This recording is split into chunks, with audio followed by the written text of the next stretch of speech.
একদিকে সম্প্রতি প্রকাশ্যে এসেছে অস্কারজয়ী অভিনেতা লিওনার্দো ডিক্যাপ্রিওর হোয়াট হ্যাপেন্স অ্যাট নাইটের ফার্স্ট লুক, যেখানে তার সঙ্গে জুটি বেঁধেছেন অভিনেত্রী জেনিফার লরেন্স।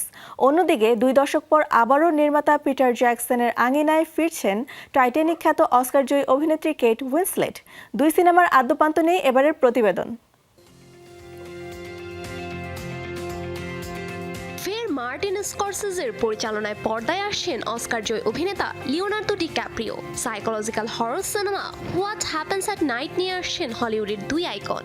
জানা গেছে ডিক্যাপ্রিওর সঙ্গে সিনেমায় আছেন আরেক অস্কারজয়ী অভিনেত্রী জেনিফার লরেন্স। স্করসেজ ও লরেন্স তাদের ইনস্টাগ্রামে প্রকাশ করেছেন সিনেমার ফার্স্ট লুক, যেখানে দেখা যাচ্ছে প্রচণ্ড শীতে হাত ধরাধরি করে হেঁটে যাচ্ছেন DiCaprio O Lawrence.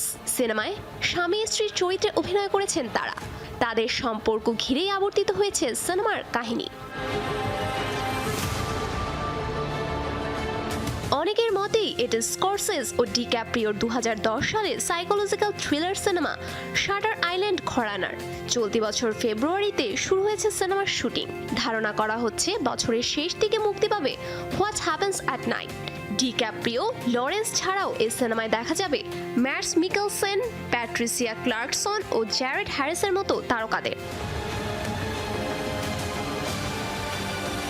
What happens at night সিনেমাটি পিটার ক্যামেরনের উপন্যাসের উপর ভিত্তি করে নির্মিত, যেখানে দেখা যায় মার্কিন এক দম্পতি ইউরোপের ছোট্ট একটি শহরে হাজির হন একটি শিশুকে দত্তক নিতে।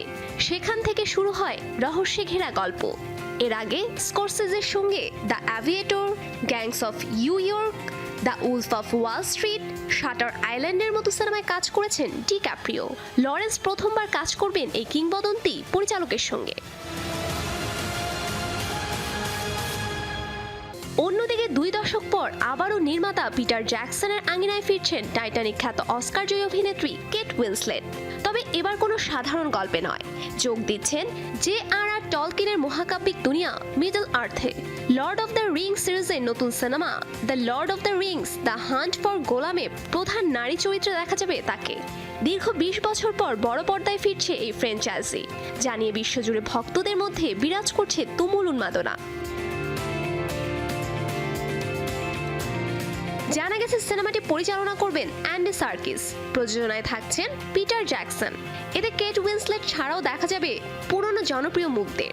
এলাইজা উড পুনরায় ফিরছেন ফ্রোডো চরিত্রে। ইয়ান ম্যাককেলানকে দেখা যাবে জাদুকর গ্যান্ডালফ হিসেবে। মে মাসের শেষ থেকে অক্টোবর পর্যন্ত নিউজিল্যান্ডের সিনেমাটির শুটিংয়ের জন্য কেট উইন্সলেটকে রাজি করাতে দীর্ঘ সময় ব্যয় করেছেন অ্যান্ডি সার্কিস ও পিটার জ্যাকসন। 1994 সালে পিটার জ্যাকসনের হেভেনলি ক্রিয়েচার সিনেমার মাধ্যমেই কেটের ক্যারিয়ারের মোড় ঘুরেছিল। দীর্ঘ সময় পর আবারও একসঙ্গে কাজ করতে যাচ্ছেন তারা। তবে 2024 সালে ওয়ার্নার ব্রাদার্স এই সিনেমাটির ঘোষণা দিলেও সম্প্রতি কেট উইন্সলেটের যুক্ত হওয়ার খবরটি জন্ম দিয়েছে নতুন করে আলোচনার। অ্যামাজনের বর্তমান সিরিজ দ্য রিংস অফ পাওয়ারের সঙ্গে এই সিনেমার কোনো সম্পর্ক নেই। সবকিছু ঠিক থাকলে বিশ্বজুড়ে প্রেক্ষাগৃহে সিনেমাটি মুক্তি পাবে 2027 সালের 17 December. Safura Afrin, showbiz tonight.